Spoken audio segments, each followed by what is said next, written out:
तमुन्ना master, मैं महाअवतार आपकी foundation. आ, आ, स्वागत है।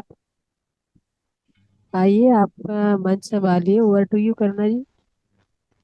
तो फ्रेंड्स, मैं कोलकाता से हूँ और मैं पीएसएसएम से कौन सा? 2013 में जुड़ी थी, 13 जनवरी।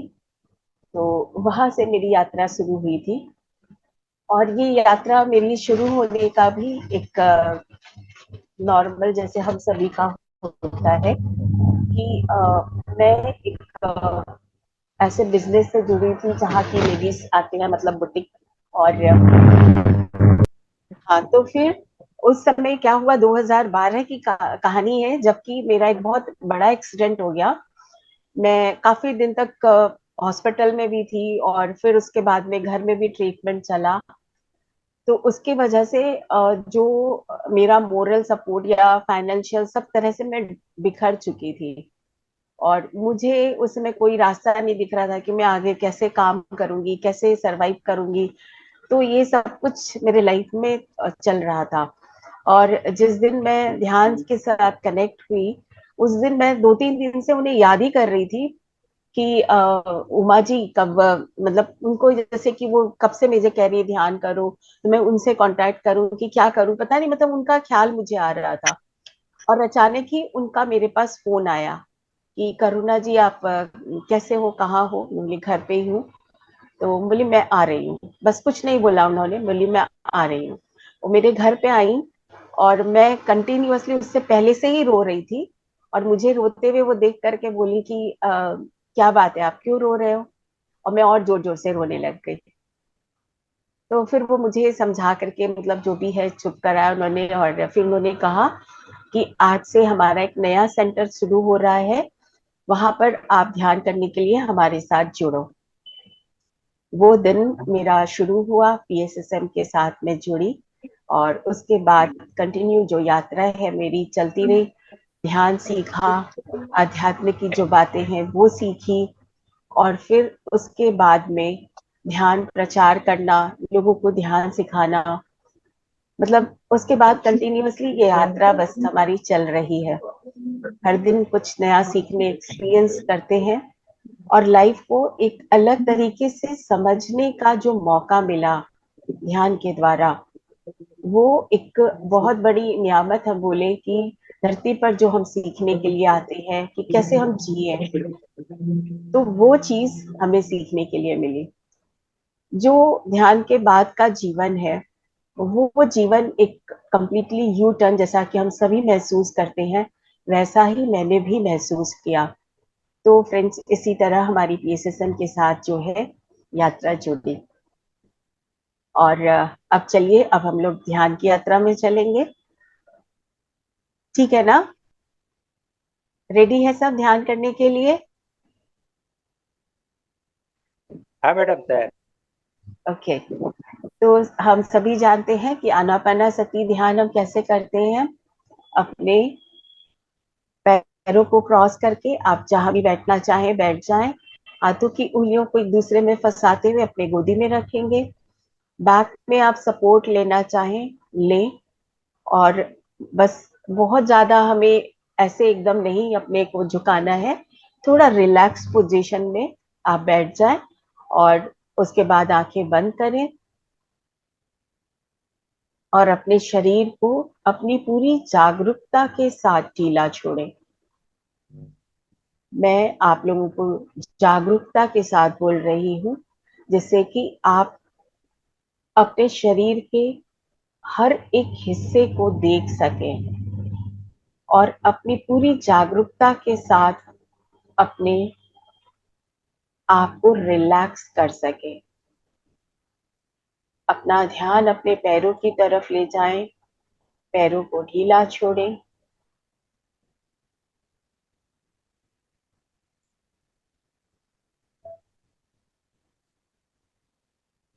और अपने ध्यान को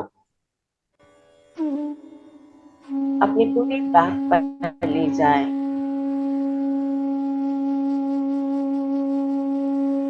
बैक के हर एक हिस्से में लोअर स्पाइन, मिडिल स्पाइन और अपर स्पाइन। हर एक हिस्से पर अपना ध्यान ले जाते हुए अपनी पूरी स्पाइन को बिल्कुल ढीला छोड़ दें, रिलैक्स हो जाने दें। हम जितना अपने शरीर को रिलैक्स करेंगे, ढीला छोड़ेंगे, उतने ही गहरे हम ध्यान में अपने साथ जुड़ सकेंगे। इसलिए शरीर को रिलैक्स करना, ढीला छोड़ना जरूरी है। और अब अपना ध्यान अपने पेट और छाती पर लाएं। जिस भी जगह पर आप शरीर के ऊपर अपना ध्यान ले जा रहे हैं, वहां हो रही वाइब्रेशन को फील करें।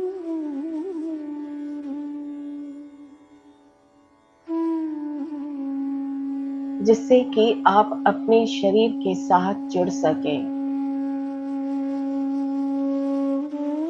और अब अपने पेट पर ध्यान ले जाएं। वहां हो रही वाइब्रेशन को सुने, महसूस करें और रिलैक्स हो जाने दें। मन ही मन अपने आप को, अपने अवचेतन मन को हम ये मैसेज पहुंचा रहे हैं कि मैं अब ध्यान की अवस्था में गहरी जा रही हूँ, अपने या जा रहा हूँ, अपने शरीर को रिलैक्स कर रहा हूँ, कर रही हूँ। मेरा शरीर शिथिल अवस्था में पहुंच रहा है। और अब अपने ध्यान को अपनी छाती पर लेकर आए। अपने चेस्ट एरिया पर अपना ध्यान ले जाते हुए ढीला छोड़ दें अपने चेस्ट एरिया को, रिलैक्स हो जाने दें।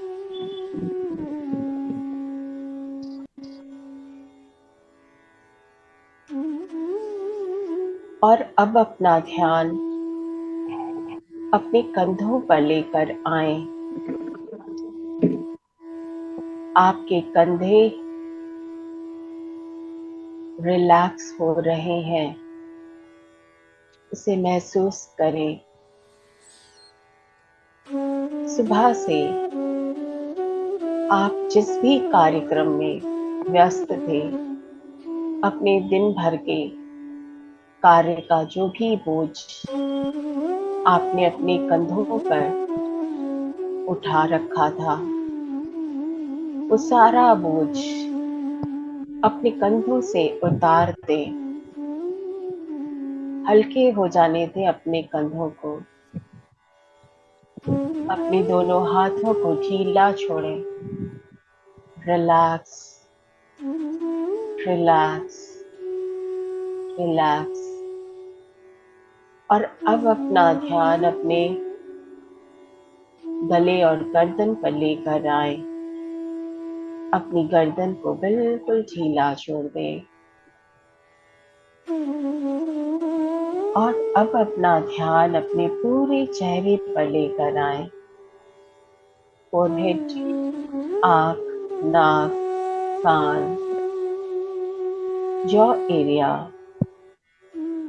कान के पीछे का हिस्सा, सर, सर के ऊपर का हिस्सा, पीछे, दाएं बाएं, हर जगह अपना ध्यान ले जाते हुए अपने आप को रिलैक्स करें।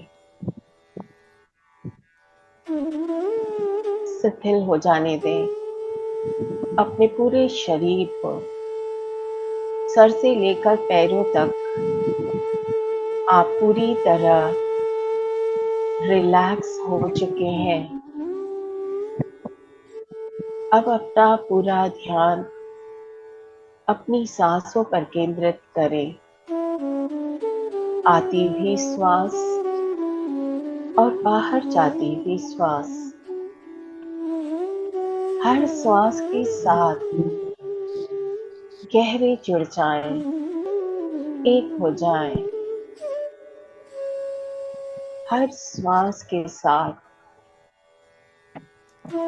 हर एक श्वास आपकी निगरानी में आ रही है और बाहर जा रही है।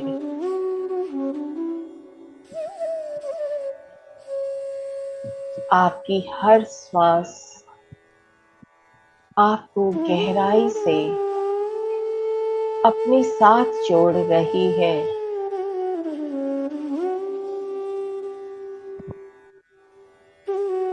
हर आती भी श्वास के साथ आप गहरे अपने साथ जुड़ रहे हैं। जुड़े रहें अपने साथ।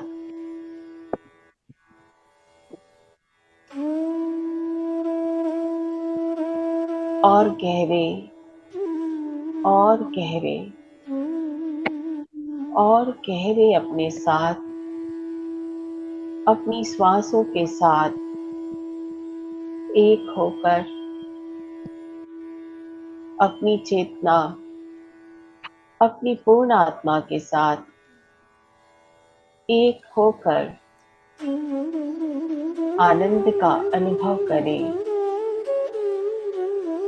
अपनी पूर्णता का अनुभव करें।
हर श्वास के साथ गहरे जुड़े रहें।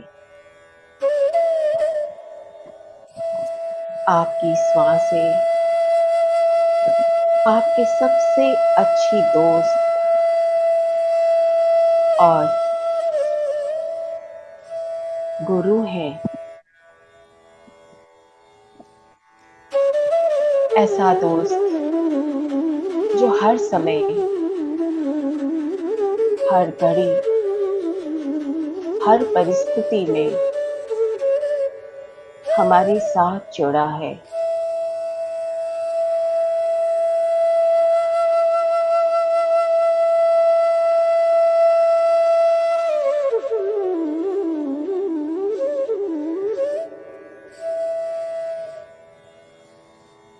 आज आपने अपने दोस्त की तरफ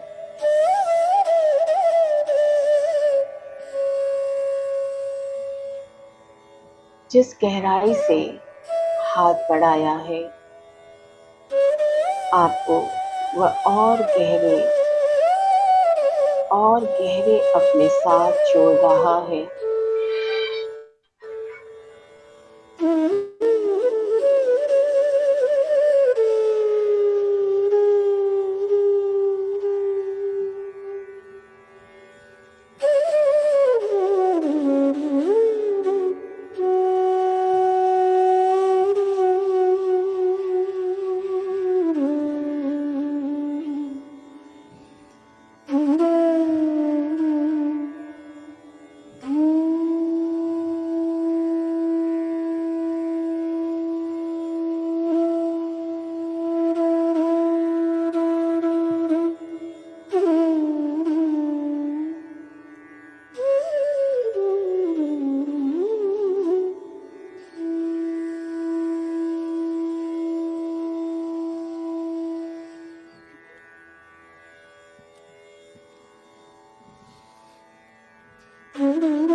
का समय जब हम अपने ही पूर्ण आत्मा के साथ जुड़कर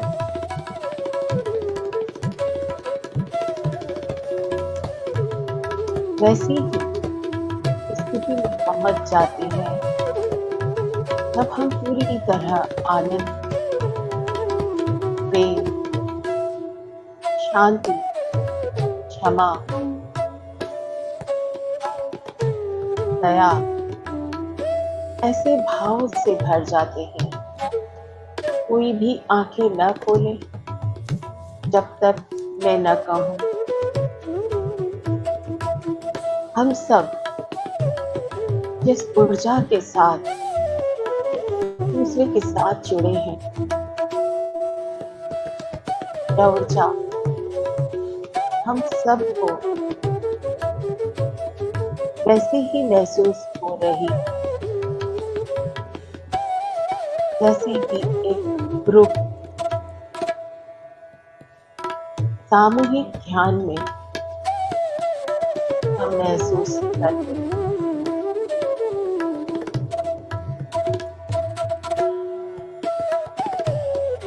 अंतिम इन पलों को जो ध्यान आज आपने किया, इस गहराई में आप उतरे, इस अनुभव को अपने अंदर सजोए, इंटीग्रेट कर ले।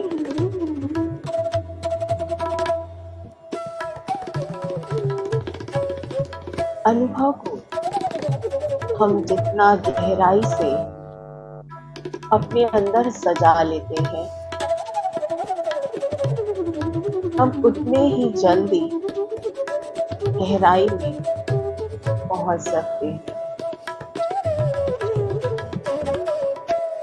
जब भी कभी आंखें बंद करें, अपने इस अनुभव को याद करें और अपने साथ गहरे उतर जाएं।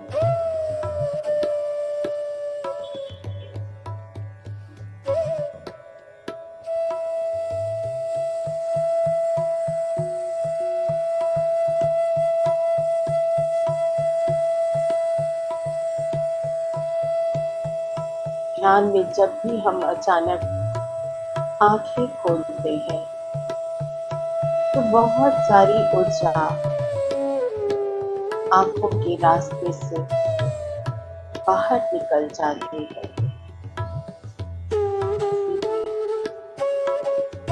जब भी ध्यान से वापस आए, बहुत आराम से धीरे धीरे अपने आप को शरीर में अनुभव करते हुए अपने आप को बाहरी दुनिया के साथ फिर से जोड़ते हुए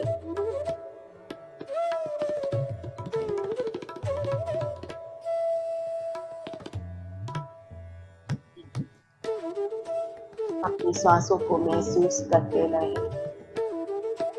ये वो पल है जब हम फिर से अपने आप को शरीर में महसूस करेंगे।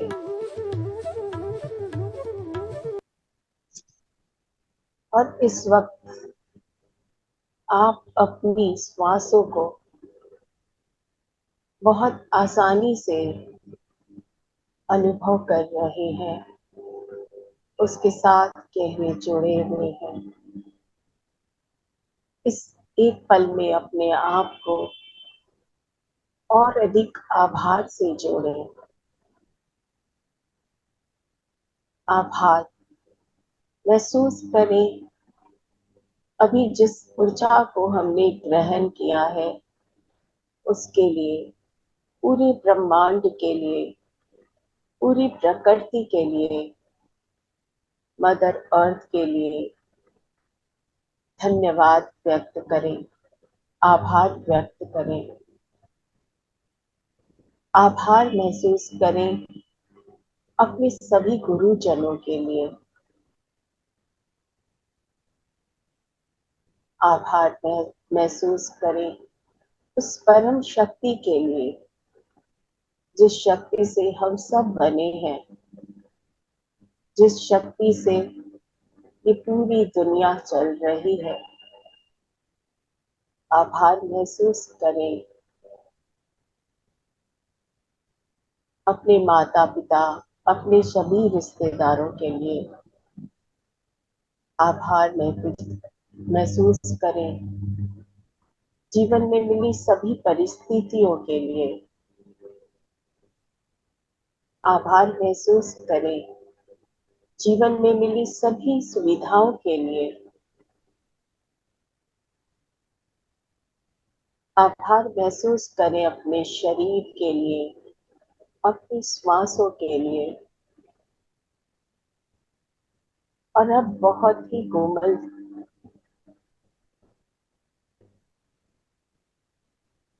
कोमलता से अपने हाथों को खोलते हुए अपनी आंखों पे रखेंगे।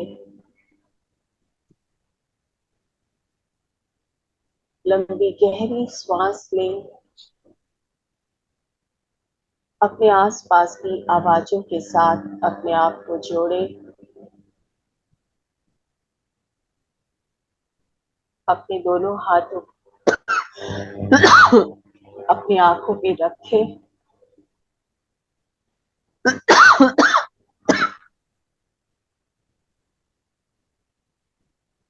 अपनी आंखें अपने हाथों में ही खोलें।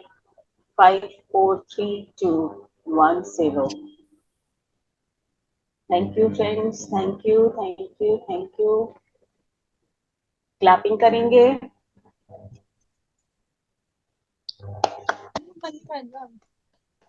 आपको फिर से पूरी तरह अपने शरीर में महसूस करने के लिए क्लैप करें। चुप पागल, क्या दिमाग है तेरा?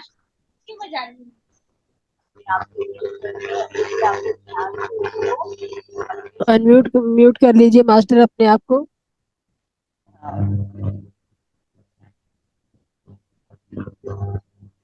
मैं एक बार सबको म्यूट कर रही हूँ।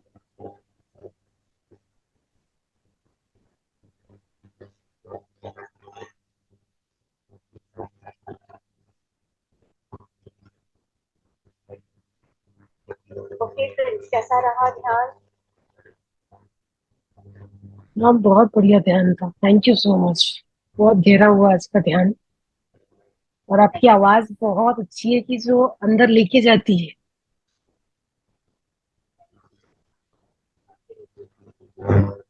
अब हम लोग आज के स्वाध्याय की तरफ बढ़ेंगे। आज का टॉपिक भी अपना बहुत इम्पोर्टेंट है और बहुत सुंदर है।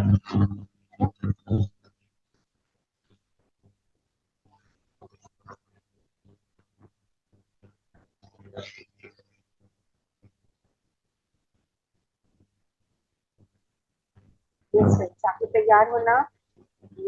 इसमें एवरीवन, सभी को बहुत बहुत धन्यवाद देती हूँ। आप लोगों ने बहुत सुंदर तरीके से नहीं, बहुत अच्छे से समझाया आपने मैम, और ध्यान में बहुत गहरा लगा।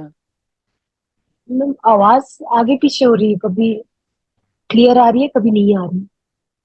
अब कुछ नहीं हो सकता है। अब क्लास को है जो शुरू कर लेंगे।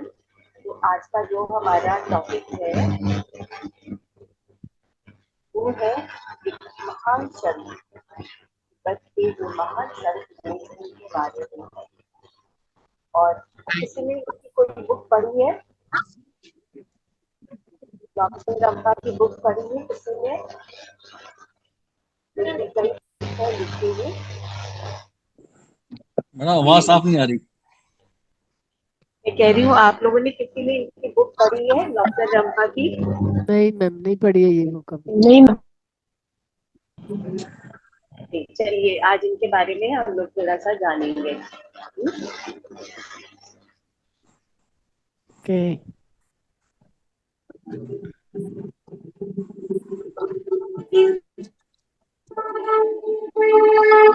आप लोग को स्लाइड दिख रही है ना?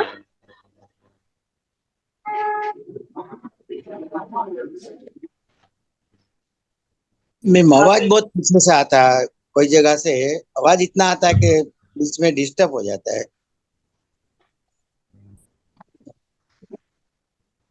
मेरे पास तो कोई और आवाज नहीं हो रही है, तो आप कर ले बाकी सब कोई।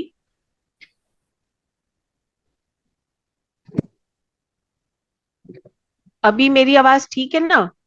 समझ समझ आ रही है ना आवाज अभी? हाँ आप ठीक आ रही है। ओके एकदम ओके ठीक है। Okay okay. तो ये स्लाइड मेरी देख पा रहे हो आप लोग? हाँ जी मैम। Yes yes. ओके। तो ये है लॉब्सन रंपा। इनके बारे में आज हम लोग समझेंगे, इनके बारे में हम बहुत सी बातों को जानेंगे। इन्होंने करीबन 18 से 19 बुक जो है वो लिखी थी, लेकिन इनका जो जीवन था ये बहुत ही अद्भुत रहा। ये बहुत छोटी उम्र में जब जन्म हुआ था, उसके बाद ही जैसे कि कई बार ऐसा हम लोग सुनते हैं ना कि कोई गुरु आते हैं और कहते हैं कि भाई ये अपने जीवन में क्या करेगा नहीं करेगा, जिसे हम पत्री देखना कहते हैं। तो इनकी भी पत्री देख करके जैसे कि कहा गया कि ये बहुत अपने जीवन में बहुत कष्ट उठाएंगे, लेकिन ये दूसरों को बहुत कुछ दे करके जाएंगे और अपने जीवन में ये अद्भुत चीजें भी करेंगे। ये इनके जीवन में एक भविष्यवाणी या कह ले, या इनके जो देखने वाले थे इनकी पत्री को, उन लोगों ने ये बात कही थी। तो यहाँ पर इनके जो बुक्स हैं उनकी लिस्ट है: द थर्ड आई, विनस मेरी यात्रा, doctor from Lhasa, the Rampa story, प्राचीन की गुफा, लामा के साथ रहना, आप हमेशा के लिए, प्राचीनों की बुद्धि, द सेफ्रम रोग। तो इस तरह से ये कई जो बुक हैं इन्होंने अपने जीवन में लिखी। अब मैं इनके लाइफ के बारे में, जो लॉब्सन रंपा थे उनके बारे में बहुत, और जो घटना है वो एक अद्भुत घटना हम कह सकते हैं। तो यहाँ पर जो थर्ड आई बुक थी ये इनकी सबसे पहली बुक थी, और इसमें यह असाधारण शक्तियों के साथ जन्मा था। डॉक्टर रॉबसन लंपा के बारे में है। तो टी लॉबसन लंपा के भाग्य में लिखा था कि उसे एक तिब्बती लामा बनना होगा। यह उसके सितारों की ओर से एक ऐसा संकेत था जिसे अनदेखा नहीं किया जा सकता था।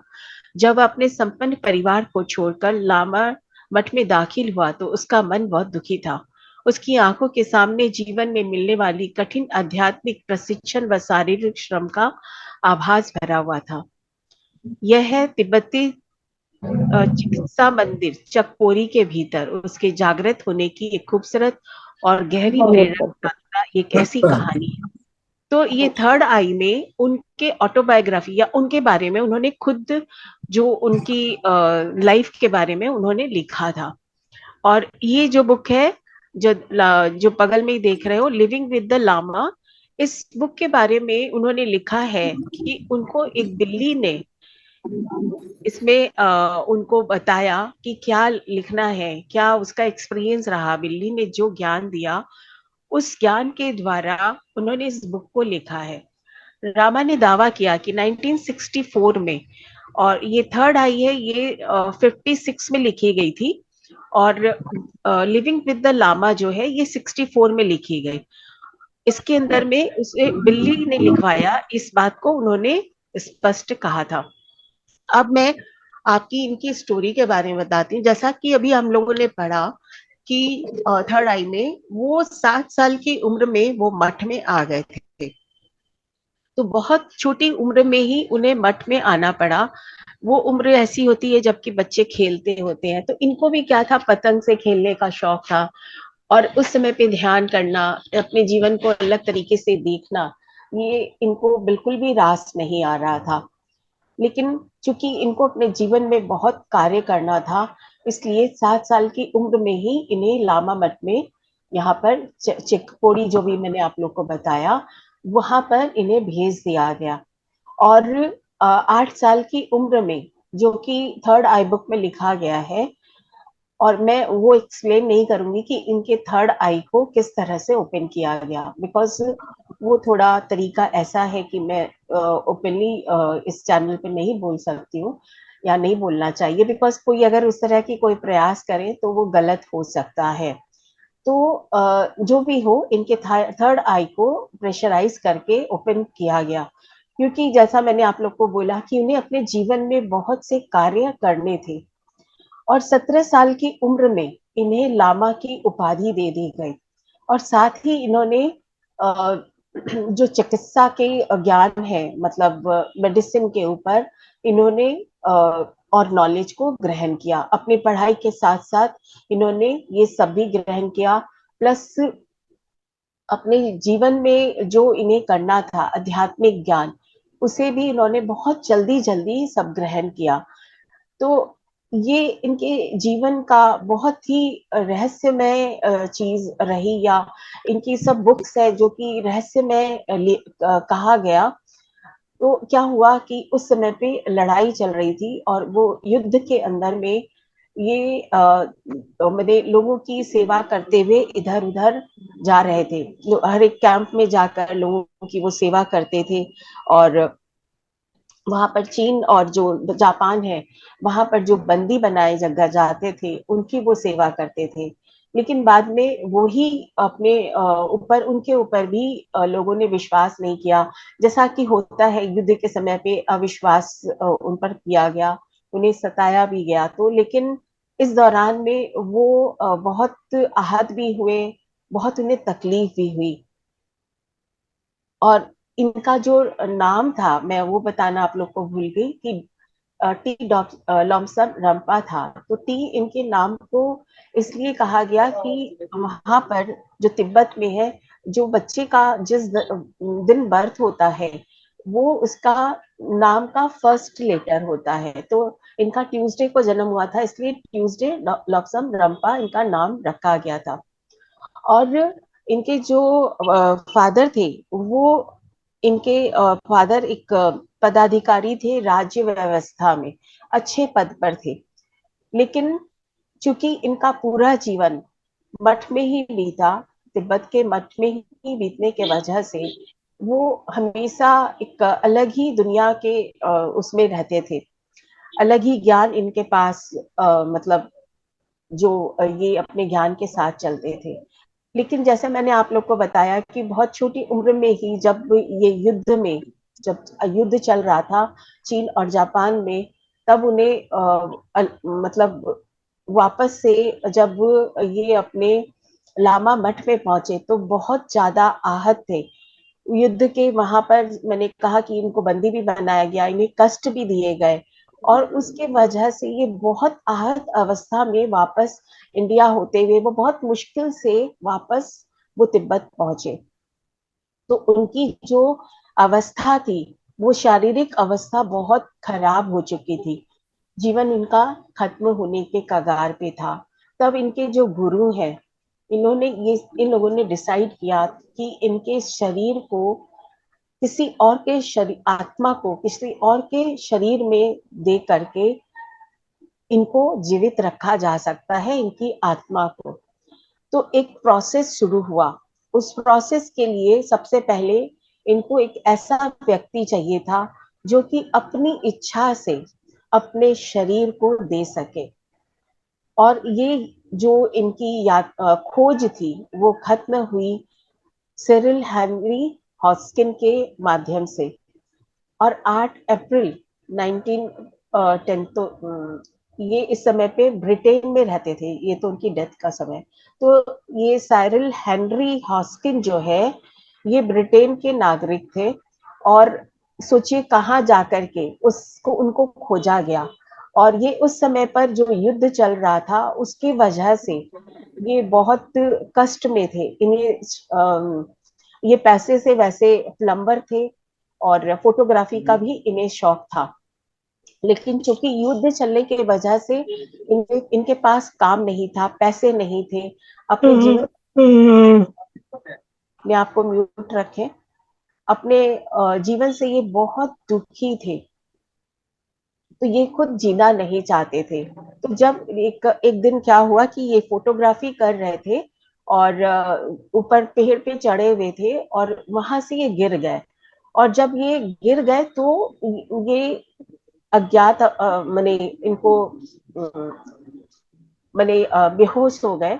और बेहोश की अवस्था में इनसे इनके जो गुरु हैं, जो लॉब्सन रामपा के गुरु थे, वो मिलते हैं और उनसे वार्तालाप करते हैं।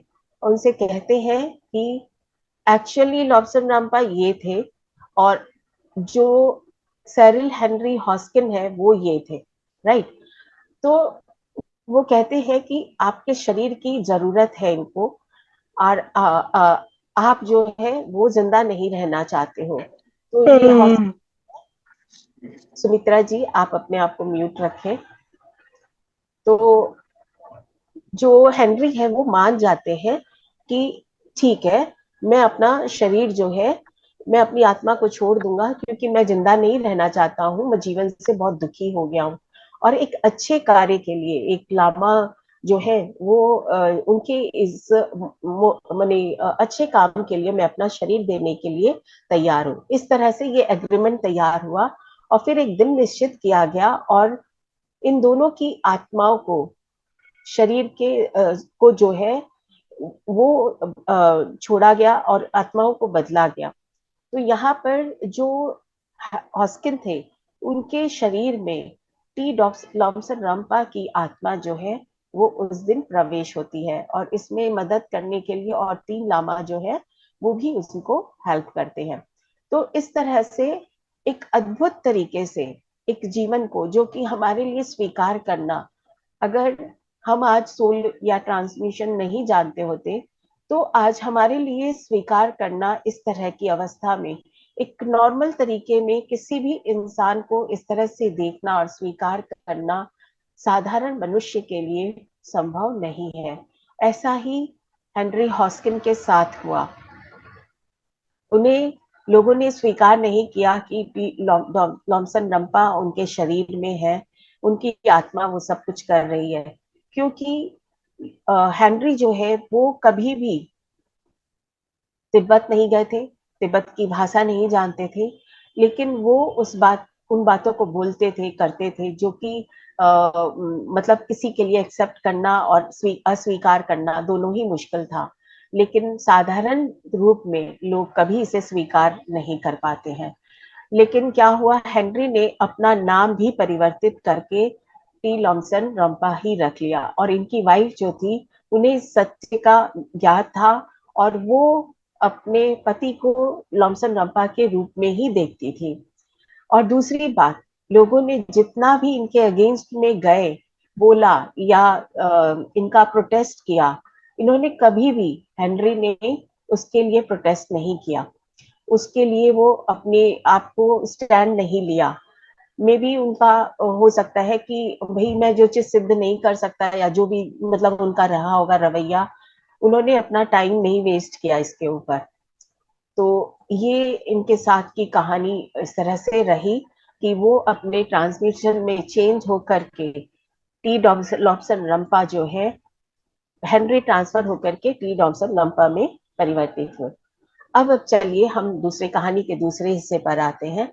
1965 में यू फॉर एवर ये बुक जो है ये प्रकाशित हुई थी और उसके कुछ टाइम बाद ही हमारे पितामह पत्री जी ने इस बुक को पढ़ा और इस बुक को पढ़ने के बाद में उनके अंदर में जो चेंज आया, वो इवोल्यूशन का वो ऐसा चेंज था कि इनको पूरी तरह आध्यात्मिक बना गया। उसके बाद में पत्री जी जो है वो अध्यात्म के रास्ते में बहुत तेजी से आगे बढ़े और ये बुक सच में बहुत अद्भुत है। आज मैं इसी बुक के कुछ पन्ने, कुछ जो हिस्से हैं वो आप लोग के साथ शेयर करूंगी। और इस बुक को ट्रांसलेट किया था नीता भोजवानी, जो हमारे पीएसएसएम के ही ग्रेट मास्टर हैं, और उन्होंने इसे हिंदी में ट्रांसलेट करके यू फॉर एवर को ट्रांसलेट करके तुम शाश्वत हो, इस ये नाम देते हुए इसमें ट्रांसलेट किया। तो आप सभी इस बुक को पढ़ सकते हैं, खरीद सकते हैं और इसे जरूर पढ़ें। अब मैं इस बुक के कुछ जरूरी बातों को, बिकॉज ये बुक जो है हर एक की, मनुष्य के जीवन की बहुत सारी चीजों के साथ जुड़ी हुई है, आध्यात्मिक, हमारे रोजमर्रा की जिंदगी, इन सभी से जुड़ी हुई ये बुक हमें एक ऐसा ज्ञान देती है जो कि सिर्फ बनावटी नहीं है, लॉजिकल है, साइंटिफिक है। हम साइंटिफिक तरीके से, लॉजिकल तरीके से हर चीज को देख सकते हैं। आध्यात्म का जो पहलू हम आध्यात्मिक तरीके से समझते हैं वो हमें गहरा और अच्छी तरह समझ में आता है। तो यहाँ मैं आप लोग को बोलूंगी कि लाइफ से लेकर डेथ तक के बारे में लॉमसम रंपा जी ने बहुत सुंदर ढंग से जीवन को बताया है, जीवन के हर एक चीज को बताया है, हमारे उस अस्तित्व को बताया है जो कि हमारा अदृश्य है। हम फिजिकल रूप में जितना हम अपने आप को जानते हैं उससे कहीं ज्यादा हमारा जो अदृश्य स्वरूप है उसके बारे में हम अब अनभिज्ञ हैं। लेकिन इस बुक के माध्यम से आप अपने उन सब की बहुत अच्छे से छोटे रूप में ही सही लेकिन बहुत विस्तृत और मेन जानकारियां आप ले सकते हो। तो इस बुक को आप लोग जरूर पढ़ें। तो जैसा मैंने आप लोग को बोला ना कि लाइफ और डेथ, इसके बारे में इन्होंने बहुत जो सुंदर चीजें बताई। मैं उसको शुरू करने से पहले यहाँ पर मैं लॉब्स्टर रंपा जी की एक बहुत और सुंदर बात है जो कि बहुत कम बुक में पढ़ने को मिलती है। वो बात है कि यहाँ पर उन्होंने पुस्तक को किस तरह पढ़ना चाहिए उसके बारे में जानकारी दी है और बहुत अच्छे से बताया है कि एक पुस्तक को जब आप पढ़ रहे हो उसके साथ आपको पूरी तरह जुड़ के पढ़ना है। ये नहीं कि बस शब्दों को पढ़ा और खत्म। जिस पुस्तक में आप क्या ले रहे हो, क्या पढ़ रहे हो, उस जानकारी को हमें बहुत गहराई से लेना चाहिए। तो यह पुस्तक हर एक के लिए उपयुक्त है। और हाँ, एक बात और मैं आप लोग को बताना भूल गई कि इस पुस्तक को यू फॉर एवर को जब इन्होंने लिखा था तो वो चाहते थे कि ये जो स्टूडेंट है उनके उनके पाठ्यक्रम में ये डाला जाए, लेकिन वो संभव नहीं हो सका।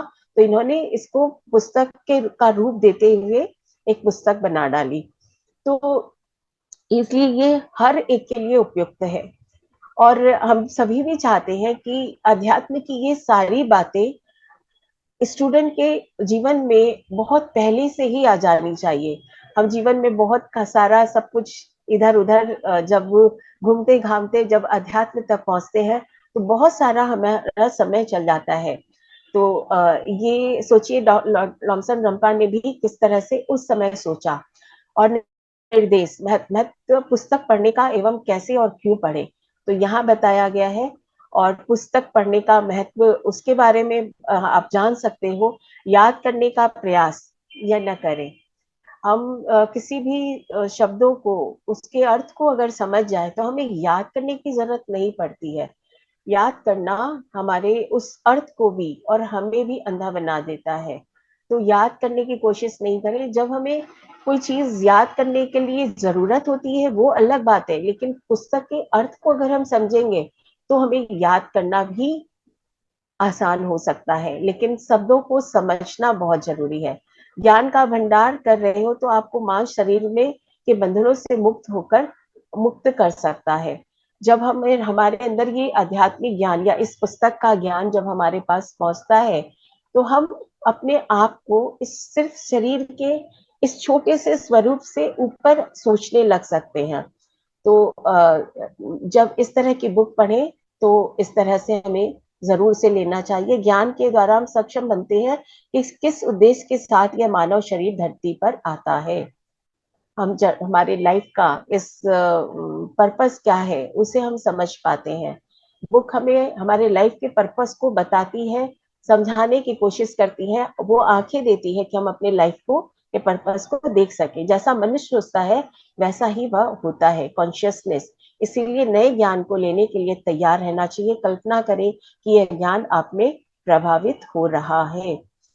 तो यस फ्रेंड्स, मैं और अभी अब समय नहीं तो चैप्टर पे हम थोड़ा चैप्टर जो है इस बुक के शुरू के जो 2-3 चैप्टर हैं उसके अंदर में हमारे मानव शरीर का गठन कैसा है उसके बारे में बहुत सूक्ष्म जानकारी दी गई है। ये बुक जब लिखी गई तब तब एक तरीके से साइंटिफिक तरीके से इस बुक ठीक है को आंटी, ठीक है बताया। आंटी। वो ज्ञान बहुत अद्भुत है।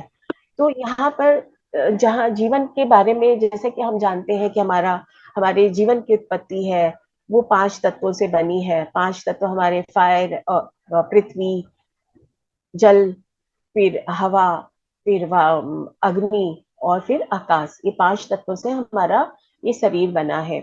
और इससे अगर हम और सूक्ष्म तरीके से, वैज्ञानिक तरीके से जाएं, तो वैज्ञानिक तरीके, ये तो हमारा एक अस्तित्व का स्वरूप है ही, जो कि हमारे ग्रंथ भी बताते हैं और सब कुछ इससे जुड़ा है। लेकिन इससे और सूक्ष्म तरीके से, वैज्ञानिक तरीके से जाएं, तो एटम जो है, वो एटम जो है हमारे शरीर का निर्माण करते हैं, या किसी भी तत्व का निर्माण करते हैं। जितनी भी चीजें हम जीवन में अपने इस धरती पर देख रहे हैं, वो सब हमारी एटम से बनी हुई है। जो एटम जितने घनत्व के साथ जुड़े हुए होते हैं एक दूसरे से, उसका स्वरूप वैसा हो जाता है जो ठोस है। उसके बाद में अपने अणुओं का जो स्वरूप है, वो अपना गठन खुद ही करता है। जैसे जल का अपना एक तरीका है, वायु का अलग है, अग्नि का अलग है। लेकिन इन सबके साथ में जो अणु एक दूसरे के साथ में जुड़े हुए हैं, मतलब कि कोई भौतिक चीज ही ले लीजिए या हमारा शरीर ही ले लीजिए। तो मैं एक मिनट आप लोग को एक और पिक्चर दिखाती हूँ। जैसे कि हमारा ये शरीर है, तो इसमें जो ये छोटे छोटे आप लोग डॉट्स देख रहे हैं ना, तो इस तरह से कुछ हमारे जो शरीर में अणु है, वो एक दूसरे के साथ जुड़े होते हैं। और इन अणुओं के बीच में एक तरह का वाइब्रेशन चलता होता है, जो कि क्वांटम फिजिक्स भी हमें कहता है कि जो ये दोनों के बीच में जो वाइब्रेशन है, वो वाइब्रेशन ही जीवन है। वो ही कुछ घटा रहा है और कुछ मिटा रहा है और कुछ नया निर्माण कर रहा है। तो मृत्यु जो है, जैसा कि हम लोग यहाँ इस पिक्चर में देख रहे हैं कि एक तरफ घट रहा है, खत्म हो रहा है, दूसरी तरफ नव निर्माण हो रहा है। तो इसकी वजह क्या है? इसकी वजह हम सोच रहे हैं कि खत्म हो गया, लेकिन कहीं ना कहीं वो नव निर्माण की तरफ भी जा रहा है। और ये कैसे होता है? जैसे कि ये दोनों जो अणु होते हैं, जो अणुओं का मैंने अभी पिक्चर ह्यूमन के शरीर में दिखाया, इन दोनों के बीच में एक वाइब्रेशन होती है, और वो वाइब्रेशन कुछ खत्म कर रही है और कुछ नया निर्माण कर रही है। जो कुछ भी मौजूद है वो जीवन है। अणु और परमाणु, जैसे अभी मैंने बताया कि अणु और परमाणु, देखिए मैं और थोड़ा सा इसको, मैं 2-3 चीजें आज जरूर इनको बताऊंगी, क्योंकि यहाँ पर आकर हमें बहुत स्टक हो जाते हैं या समझ नहीं आता है। तो मैं थोड़ा सिंपल तरीके में ही आप लोग को समझा रही हूँ। और आज के इस स्वाध्याय के साथ में ये चीजों को बताना भी जरूरी है। बाकी हम बुक में भी पढ़ सकते हैं, लेकिन ये समझना बहुत जरूरी है। तो यहाँ पर जैसे कि यहाँ कार्बन का जो अ, अणु होता है, तो यहाँ पर क्या होता है कि जो हमारे इलेक्ट्रॉन और प्रोटॉन होते हैं, वो एक नाभि की तरह, जैसे कि हम अगर ये ले लें कि सूर्य जो है, आप इसको सूर्य ही समझिए। वो सूर्य जो है, उसके आसपास में आप देखते हैं ना कि सारे और जो सौर मंडल है, वो उसके आसपास घूमता रहता है। तो यहाँ पर इसी तरह से हमारा प्रोटॉन वो नाभि की तरह है, और हमारा इलेक्ट्रॉन ये दोनों नाभि के पास, मतलब एकदम वहां पर बीच में अवस्था में है, सेंटर है। और इसके चारों तरफ जो इलेक्ट्रॉन है, वो हाँ, इलेक्ट्रॉन जो है वो उसके चारों तरफ घूमते रहता है, जो कि माइनस है। मतलब बीच में जो प्रोटॉन और न्यूट्रॉन है, वो न्यूट्रॉन हमेशा सम अवस्था, और जो न्यूट्रॉन होता है, प्रोटॉन होता है, वो प्लस की अवस्था में होता है। इलेक्ट्रॉन जो है वो माइनस की अवस्था में बाहर की तरफ घूमते रहता है। तो उसी तरह से हमारा सौर मंडल भीतर की तरफ, जिसे हम कि यहाँ पर प्रोटॉन समझ लें, तो वो सूर्य, और उसके चारों तरफ और बाकी जो है वो सौर मंडल घूम रहा है, जहाँ उसी तरह से अणु का भी निर्माण है। और जो अणु जो एक दूसरे के साथ जब पास में आते हैं तो एक वाइब्रेशन तैयार होती है, और ये वाइब्रेशन ही जीवन है। आप समझो कि हम जो वाइब्रेशन की, पॉजिटिव थिंकिंग की, हर एक सोच की, जो हमारा थॉट चलता है, क्या हम सोच रहे हैं, वो सब कुछ किस तरह से चल रहा है, और किस चीज, क्यों कहते हैं कि वो सोच का, वो हर चीज का हमारे ऊपर और ब्रह्मांड पे इफेक्ट है। इसीलिए क्योंकि ये अणु जो है वो एक दूसरे से जुड़े हुए हैं, और वो जुड़े हुए क्या चीज से है, वाइब्रेशन से। और वही वाइब्रेशन जो है हमारी थॉट, हमारी हमारे विचार, हमारी किस तरह की हम बोल रहे हैं, सोच रहे हैं, देख रहे हैं, छू रहे हैं, हर एक विचार उसके साथ जुड़ जाते हैं। और उस विचारों के जुड़े होने से जो वाइब्रेशन तैयार होती है, वो वाइब्रेशन ही हमारे जीवन का निर्माण कर रही है। तो फ्रेंड्स, अभी तक आप लोगों को यहाँ तक समझ आया?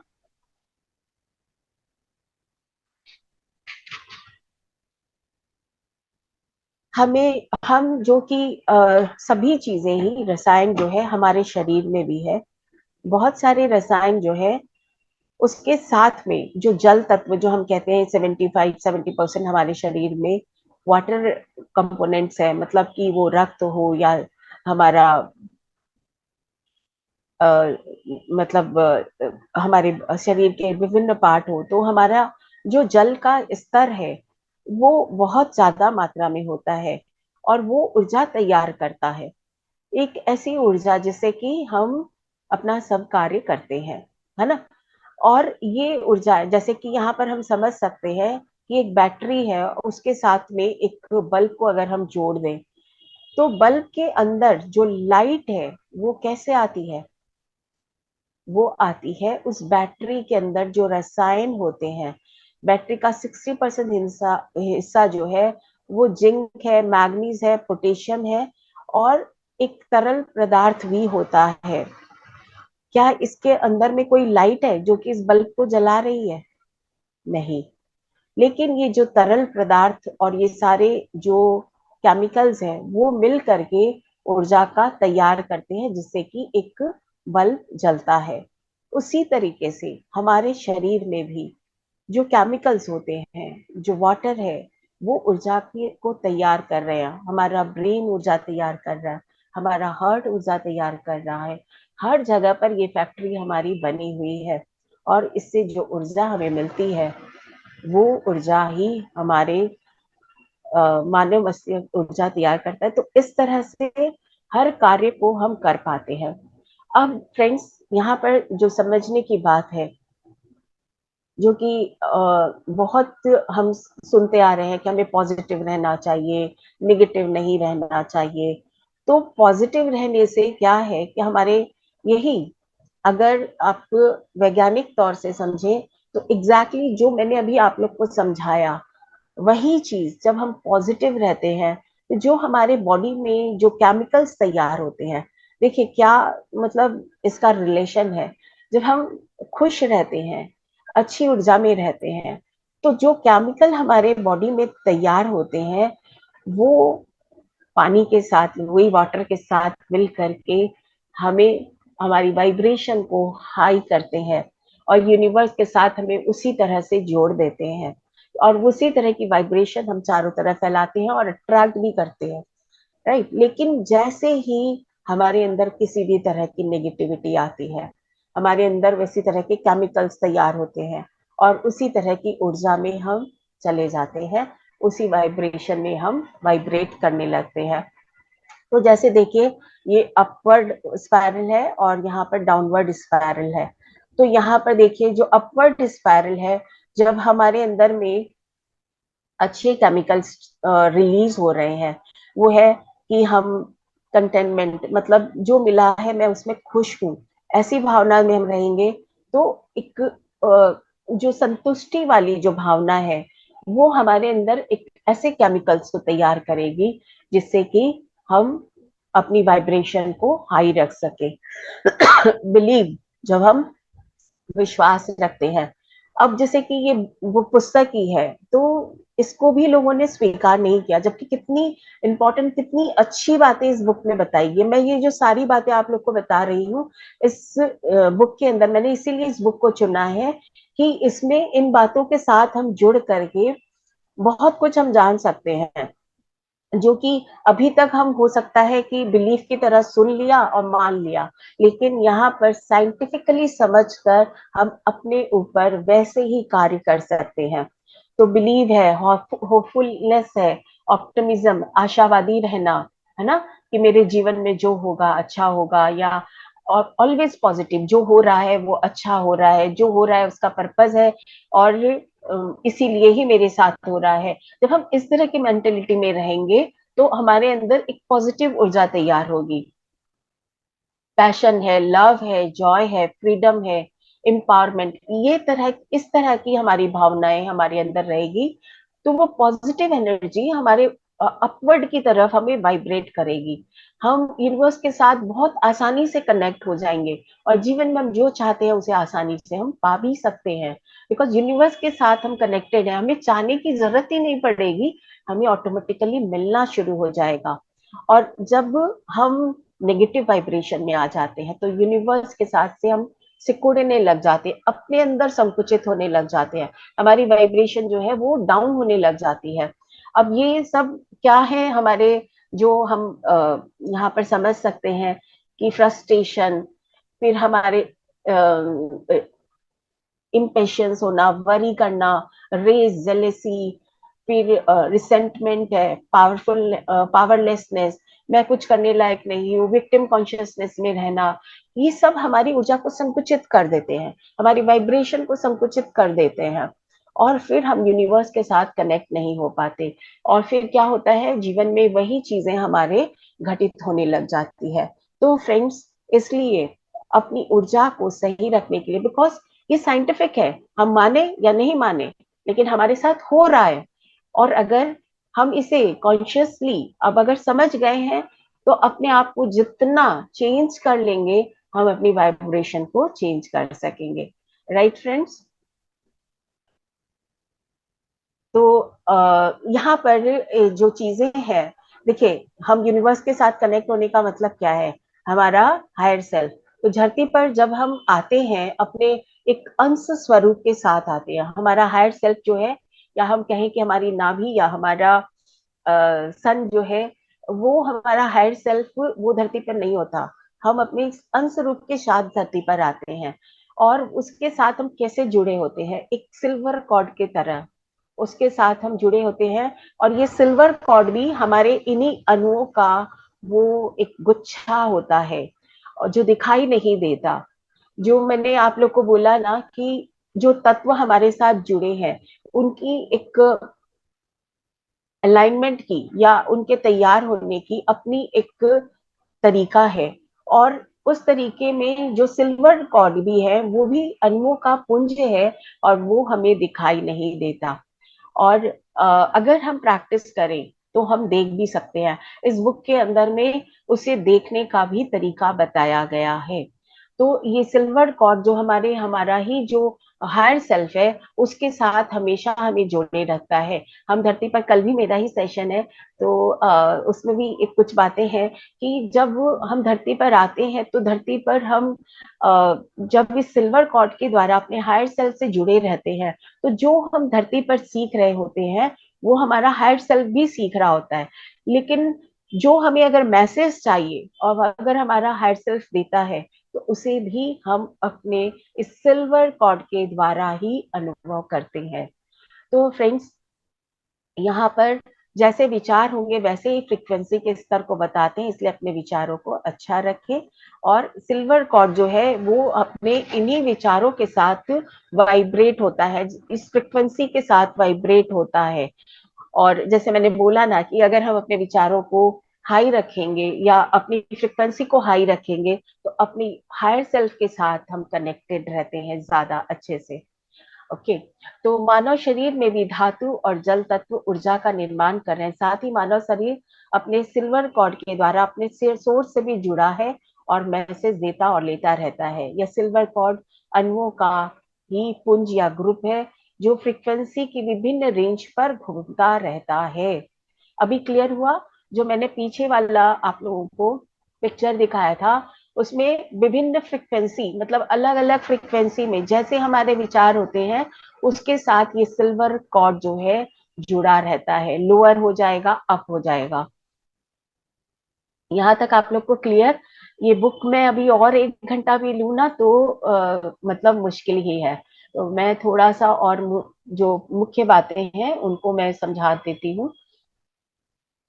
हमारे शरीर के चारों तरफ एक चुंबकीय क्षेत्र होता है। आप लोगों ने अगर लाइट को, बिजली को, हाँ, आप लोगों ने सभी देखा ही होगा कि जब बिजली कड़कती है तो बिजली के एक लाइन होती है और उसके साथ चारों तरफ में एक प्रकाश जो लाइन होती है वो भी उसके साथ होती है। तो ये लाइन जो होती है वो हमें उस समय दिखाई दे जाती है। उसी तरीके से हमारी एथरिक बॉडी, आप सभी को पता है कि हमारे और शरीर होते हैं, हमारे फिजिकल बॉडी के साथ साथ हमारा एथरिक बॉडी जो है वो जुड़ा होता है।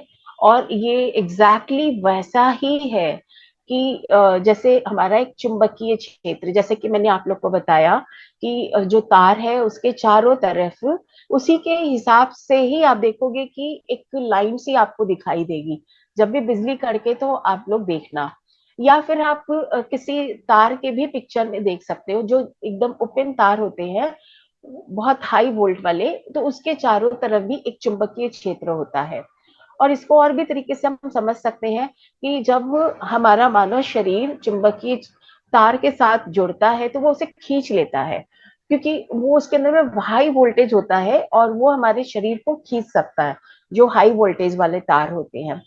तो वो जो चुंबकीय क्षेत्र होता है, उसी तरह हमारे शरीर के चारों तरफ जो एथरिक बॉडी है वो हमारा चुंबकीय क्षेत्र है, जिसे हम फिजिकल आई से नहीं देख सकते हैं। लेकिन इस बुक में आप अभ्यास जिस तरह से बताया गया है उसे देखकर उसे अभ्यास करें तो आप अपने चुंबकीय क्षेत्र को भी देख सकते हैं।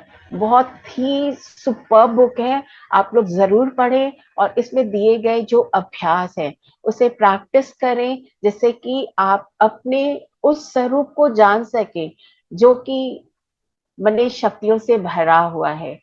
और जो हम फिजिकलिटी में अपने अस्तित्व को समझ रहे हैं उससे कहीं ज्यादा विस्तृत है।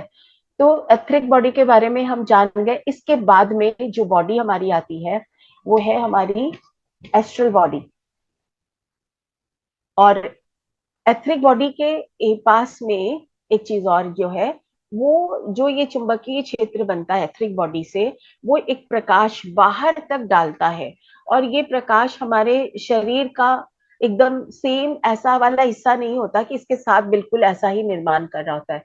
वो एक गोलाकार अवस्था में, उसे कहते हैं ऑरा और एथरिक क्षेत्र। तो ये एथरिक क्षेत्र भी जो है उसे भी देखा जा सकता है अभ्यास के द्वारा, और वो अभ्यास भी इस बुक में दिया गया है, जिसे कि आप लोग पढ़ के उस अभ्यास को बार बार करके आप उसे देख सकते हैं।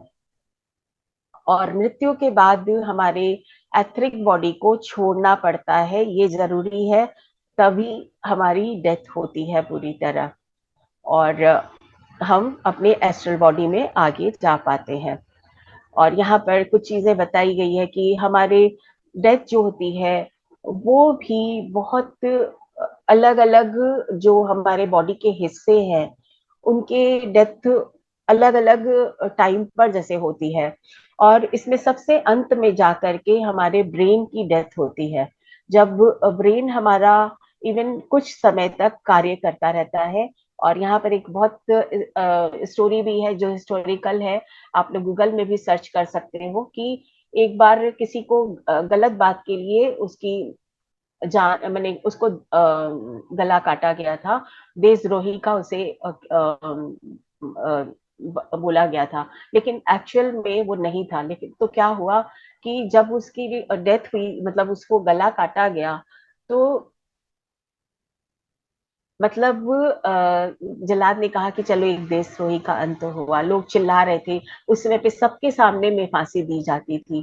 तो उस समय पर उस गर्दन ने इस तरह से रिएक्ट किया कि नहीं, मैं देशद्रोही नहीं हूँ, बिकॉज उसका ब्रेन तब चल रहा था।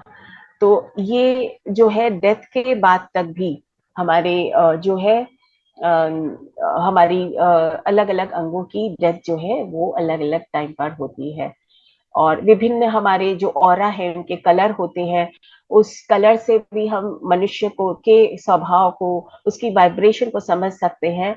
तो ये सब अगर आप लोगों को जानना है तो आप इस बुक के मतलब और इसको स्टडी करें, अभ्यास करें, आप इससे भी जान सकते हैं। इस बुक में एस्ट्रल ट्रैवल के बारे में बताया गया कि जब हम एथरिक बॉडी के बाद में हमारी क्या आती है, एस्ट्रल बॉडी आती है, जो कि हमारा सूक्ष्म शरीर है। और ये सूक्ष्म शरीर के बारे में विस्तृत जानकारी आपको मिल सकती है इस बुक के में। तीसरी ये क्या बोलते हैं यू फॉर एवर जो ये बुक है, इसमें हमारे शाश्वत अस्तित्व को और इस तरह से गहराई से बताया गया है कि आपका जो एस्ट्रल बॉडी है, जो सूक्ष्म शरीर है, वो आप देख सकते हो, आप उसको घूम सकते हो, उसको कॉन्शियसली आप जब सोते हो या कॉन्शियसली आप जब चाहो अपने उस स्वरूप के द्वारा आप कहीं भी जा आ सकते हो। लेकिन इसके लिए आपको जो प्रयास करना पड़ेगा, जो प्रैक्टिस करनी पड़ेगी, वो प्रैक्टिस आपको अभ्यास के द्वारा ही करना पड़ेगा। यहाँ पर कुछ हिदायतें दी गई है जिससे कि आप एस्ट्रल ट्रैवल करें तो आपको ध्यान में रखना है। तो इस तरह से यहाँ पर मौन के बारे में बताया गया कि मौन रहना कितना जरूरी है। देखिए फ्रेंड्स, हमारे उस स्वरूप को इस बुक में या लॉब्सन रंपा जी ने बताया है, इसीलिए ये इतने महान संत हुए हैं कि इन्होंने हर एक चीज को लॉजिकली साइंटिफिकली समझा और लोगों को दिया। तो मौन के साइलेंस में जब हम पूरी तरीके से मौन की अवस्था में होते हैं, जब हम कम बोलते हैं, तो क्या होता है कि हम धीरे धीरे एक ऐसी अवस्था में पहुंच जाते हैं जब हम अपने उस हायर सेल्फ के साथ में उसको सुन सके अच्छे से, सहजता से, अपने हम विराट रूप के साथ एक हो सकते हैं, उसके साथ हमेशा रह सके। इसीलिए देखते हैं ना, जो ध्यान में बहुत गहरा ध्यान करते हैं, लंबा ध्यान करते हैं, उनके बोलने की इच्छा भी नहीं होती, क्योंकि वो हर समय पर अपने उस विराट स्वरूप के साथ एक होते हैं। तो शारीरिक और मानसिक तौर पर आराम से लेटकर हमें जब हाँ, यहाँ पर एक और चीज कि हम आराम जो समझते हैं, आराम करने का भी एक तरीका, बहुत सुंदर तरीका है, जिसमें अपने एक एक सेल को जैसे कि हम आराम दे रहे हैं। तो इसमें इन्होंने, लॉन्सन रंपा जी ने बहुत प्यारे ढंग से बताया कि आप ये समझ लो कि कोई एक फैक्ट्री है जिसमें कि हजारों हजारों वर्कर काम कर रहे हैं, और जब उनकी छुट्टी होती है तो क्या होता है, वो सब अपना बैग उठाते हैं और सब अपने धीरे निकल जाते हैं। तो वैसे ही जब आराम करें, आपको लेट लेट जाना है और अपने शरीर के एक हिस्से को देखें कि आपके शरीर से वैसे ही कुछ कुछ उस तरह के श्रमिक जो है वो आपके शरीर से निकल रहे हैं। और वो फैक्ट्री जब खाली हो जाती है तो कैसे सुनसान और कितनी शांत लगती है। उस तरीके से अपने आप को, खुद को देखना, आराम करने का ये जो नया तरीका उन्होंने बताया, बहुत बहुत ही प्यारा है। इसे आप लोग बहुत सारे एक्चुअली इस बुक के अंदर में लॉब्सन रंपा जी ने इतने प्रैक्टिकल बताए हैं जिसको कि हम करके अपने अंदर इतने सारे चीजेस को अनुभव कर सकते हैं। तो इस बुक को हम जितना और पढ़ेंगे, आप लोग और अच्छी तरीके से समझ सकेंगे। तो यहाँ पर एक और चीज है, importance of law of giving. हम गिविंग को इतना इम्पोर्टेंट हम मिल जाए तो हम बहुत खुश होते हैं, लेकिन दे करके भी खुश होना, इसके बारे में यहाँ पर रंपा जी ने बहुत प्यारा बताया कि आप जब हम अपने जरूरतों के लिए तो हमेशा मांगते रहते हैं, चाहते हैं, इच्छाएं और जरूरत हमारी स्वाभाविक है, और मांगना जो है उसमें मांगने में कोई बुराई नहीं है, लेकिन अगर हम देना सीख जाए तो हमें मांगने की भी जरूरत नहीं पड़ेगी। जो आपको चाहिए वो लोगों में बांटना शुरू करें और देखिए वो कैसे आपके पास में आना शुरू होता है। तो बांटने से पहले हमें ये भी तय करना चाहिए कि हमें किसको देना है। हम क्या होता है ज्यादातर समय पर उनको देना चाहते हैं जो कि हमारे हिसाब से अच्छे मतलब कैटेगरी में कि भाई बहुत अच्छा दे, वहां उनकी पोजीशन ये है। लेकिन वो कहते हैं कि लेने वाला जो आप दे रहे हो जिसके उसकी कितनी जरूरत है उसको देख करके हम बांटे। तो इस तरह से जो गिविंग का जो सिद्धांत यहाँ पर उन्होंने बताया, इसे बहुत अच्छे तरीके से यहाँ पे समझाया है कि आज जो अ, मतलब गृहिणियां हैं, वो पहले के समय में ऐसा होता था कि वो बिना किसी को दिए घर में खाना भी नहीं खाते थे।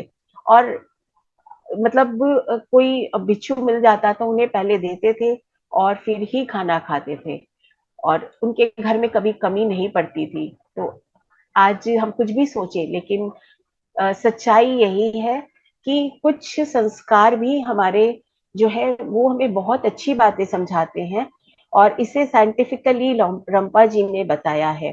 तो अब मैं और इस बुक के बारे में और मैं बताऊंगी तो और बहुत समय चला जाएगा अपना। तो अभी कितना समय है कि मैं अभी कंटिन्यू कर सकती हूँ या नहीं? नहीं मैम, अभी हो गया है 8:35 हो गया, 8:30 तक होता है हमारा सेशन। हाँ, तो बस तो अब आप ये बाकी कल के लिए छोड़ दीजिए। नहीं, इस कल के लिए अलग टॉपिक है अपना। ओके। कोई लेकिन बात। मैंने काफी कुछ इसमें बताया है और इसलिए यस। बताया है कि आप लोग टी डॉमसन लॉम्पा जी को पढ़ें और इनके बारे में जो इन्होंने बुक में लिखा है उसको पढ़ें, जाने। और ये सिर्फ उनके बारे में नहीं है, ये हमारे बारे में है और बहुत अद्भुत ज्ञान दिया है। आज क्यों ये इस टॉपिक को मास्टर्स ने चूज किया, आज के लिए ये टॉपिक क्यों हमारे पास आया, क्योंकि हम इतने महान संत के बारे में जाने जिससे कि वो ज्ञान हमारे पास तक पहुंच सके जो वो देना चाहते थे। मैम इसकी हिंदी बुक है? हाँ, मैं क्या नाम है उस हिंदी वाला? मैं मैं शाश्वत हूँ। मैं शाश्वत हूँ, एक मिनट में मैम देख, उसकी पिक्चर है आपके पास? मैं बुक की दिखाती हूँ ना। कवर? ये ओके। पति जी के हाथ से मुझे पहली बुक ये मुझे मिली थी। ओके मैम, अमेजोन में मिल जाएगा?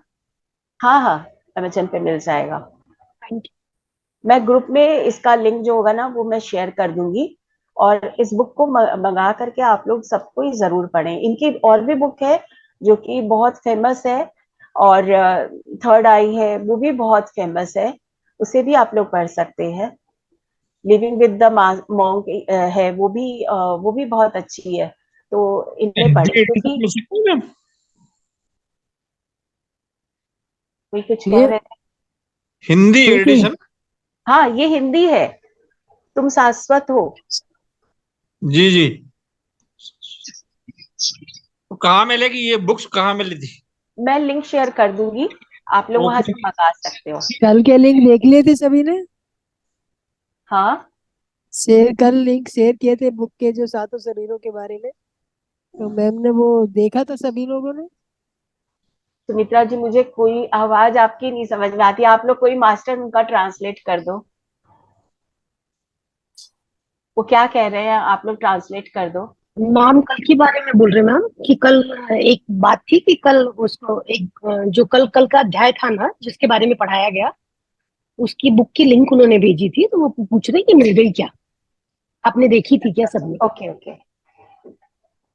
हाँ, मैंने कुछ लिंक देखा था लेकिन मैंने उसे ओपन नहीं किया था। नहीं, मैं आपके लिए नहीं था मैम, वो इन्हीं के लिए था, अच्छा स्टूडेंट्स के अच्छा, लिए, ओके मैम हम मास्टर्स लोग के लिए। यस।